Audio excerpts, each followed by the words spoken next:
जय श्री कृष्ण। मैं आपको आज मैं वृत्त का चौथा प्रमेय बताने जा रहा हूँ। वृत्त के केंद्र से जीवा के मध्य बिंदु को मिलाने वाला रेखाखंड जीवा पर लंब होता है। तो देख लीजिए, वृत्त के केंद्र से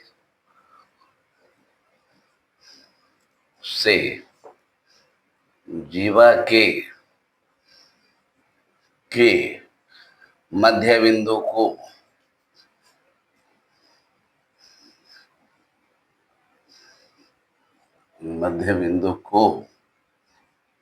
वृत्त के केंद्र से जीवा के मध्य बिंदु को मिलाने वाला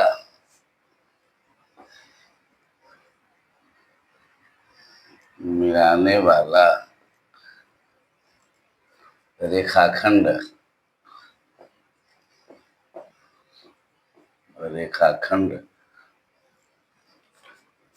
जीवा पर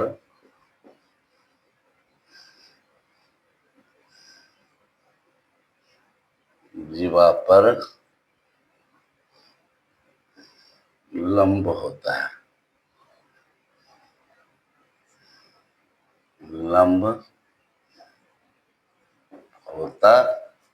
है।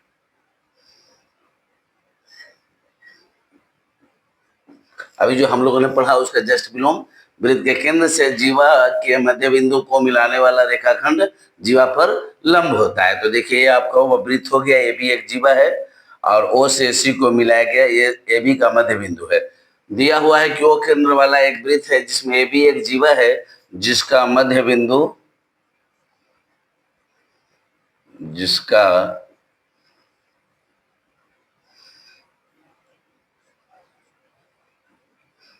मध्य बिंदु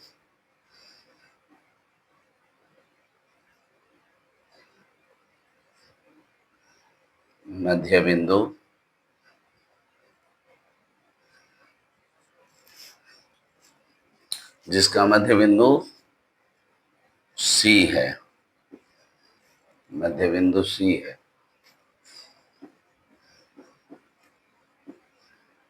साबित करना है। ओसी लंब ए बी। प्रमाण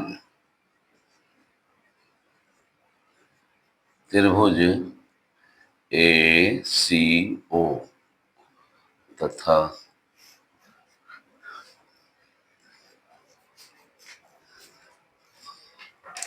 इसमें भी बच्चों ये जो हमारा है ए रचना, इसमें भी करना पड़ा है।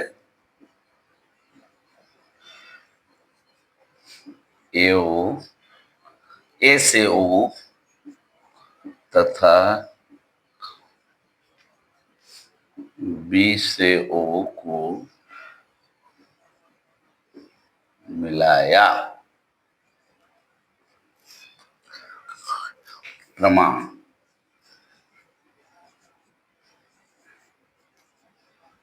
त्रिभुज एसीओ तथा त्रिभुज बीसीओ में AC बराबर BC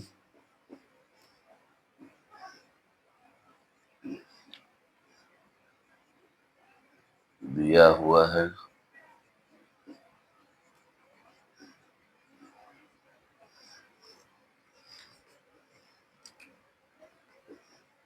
OC बराबर OC उभयनिष्ठ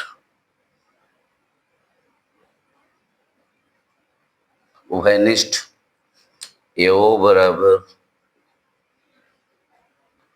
BO त्रिज्याएं। अब देखो लो बच्चों, एक त्रिभुज की तीनों भुजाएं दूसरे त्रिभुज के तीनों भुजाओं के बराबर हैं। अब आप लोग बताएंगे किस शर से ये सर्वांग सम होगा, किस शर से होगा? SSS। चलिए ठीक है, मान लिए। इसलिए SSS सर्वांग समता प्रतिबंध से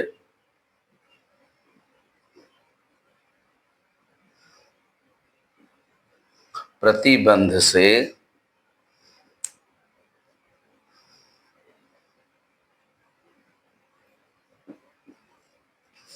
त्रिभुज ACO सर्वांगसम त्रिभुज BCO, इसलिए एंगल ACO बराबर एंगल BCO।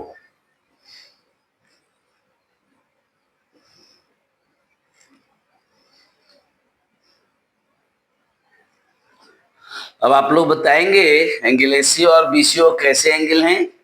रेखीय युग्मकोण हैं, ठीक है, देख लीजिए। और रेखीय युग्मकोण होते हैं क्या? रेखीय युग्मकोणों के युग्म आपस में संपूरक होते हैं। तो देख लीजिए पुनः, हम जानते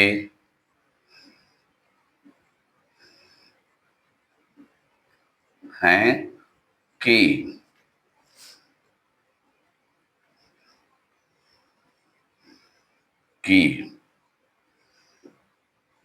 रेखीय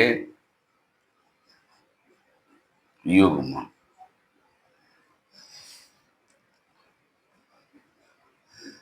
कोण आपस में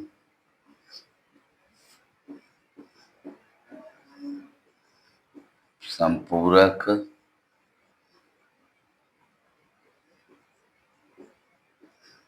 होते हैं, इसलिए angle ACO plus angle BCO बराबर 180 डिग्री। इसलिए angle ACO plus angle ACO बराबर 180 डिग्री। इसलिए ट्वाइस एंगल ACO बराबर 180 डिग्री। 2 से काट दीजिएगा, 90 आ जाएगा। इसलिए एंगल ACO बराबर 90 डिग्री।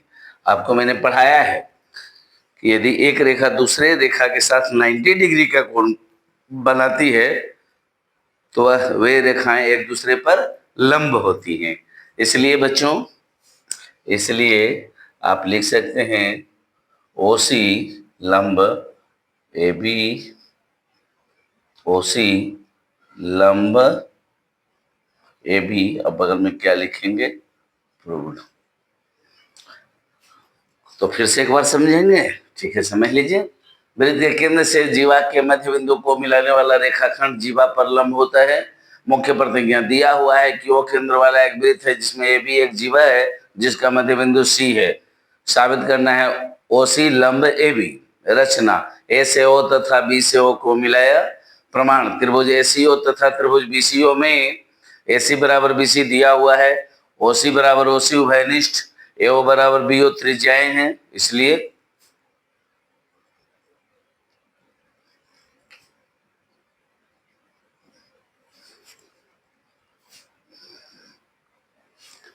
अतः S सर्वांग समता प्रतिबंध से त्रिभुज ACO सर्वांगसम त्रिभुज BCO, ये दोनों त्रिभुज आपस में आपको सर्वांगसम हो जाएंगे।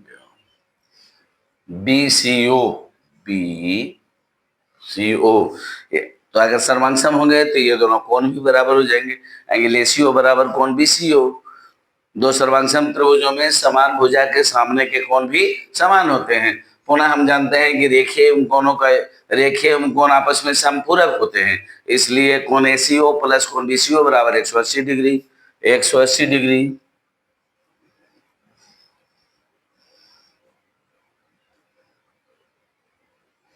इसलिए angle ACO plus angle ACO चूंकि दोनों बराबर था तो BCO की जगह पर हम ACO लिख सकते हैं 180 डिग्री। 2 कोण ACO बराबर 180 डिग्री। 2 से अगर 180 को काटेंगे तो 90 होगा, अतः कोण ACO बराबर 90 डिग्री। इसलिए OC लंब AB, यही आपको प्रूव भी करना था। तो इस तरह से आप लोगों ने देख लिया। अच्छी तरह से देखिए, मैंने कहा था कि पढ़ाई में भी एक लय होता है। गणित में भी एक प्रवाह है, गणित में भी एक ताल है, और देख रहे हैं आप कि सब एक दूसरे से जुड़ रहा है। इसमें भी राग रागनियां एक दूसरे से मिल रही हैं। जैसे आपने देखा प्रमेय नंबर 1, प्रमेय नंबर 2, प्रमेय नंबर 3, प्रमेय नंबर 4। अब मैं इसके बाद आपको प्रमेय नंबर 5 बताऊंगा। वृत्त की 2 समान जिमाएं केंद्र से समदूरस्थ होती हैं। तो इस तरह आप देख रहे हैं कि बिल्कुल एक दूसरे से क्रम जुड़ रहा है। जो पहला समझा है वही दूसरा समझ सकता है, जो दूसरा समझा है वही तीसरा समझ सकता है, जो तीसरा समझा है वही चौथा समझ सकता है। सब ताल लय के साथ एक दूसरे से आगे बढ़ते हैं, और यही बीच में कोई कोई कड़ी हम नहीं जानते हैं, इसलिए हमें समझ में नहीं आता है। नहीं तो गणित इतना सरस विषय तो कोई है ही नहीं। अगर आप सचमुच में ढंग से पढ़ेंगे तो इससे आनंदमय विषय कोई नहीं है। सबसे ज्यादा आनंद गणित में है, बशर्ते आप इस खेल को समझते हो तो। मैं तो इसी में जीता हूँ भैया। ठीक है, तो अगले वीडियो में फिर आपसे मिलते हैं। जय श्री कृष्णा। आप इसको स्क्रीनशॉट ले लें या लिख सकते हैं तो लिख लीजिए।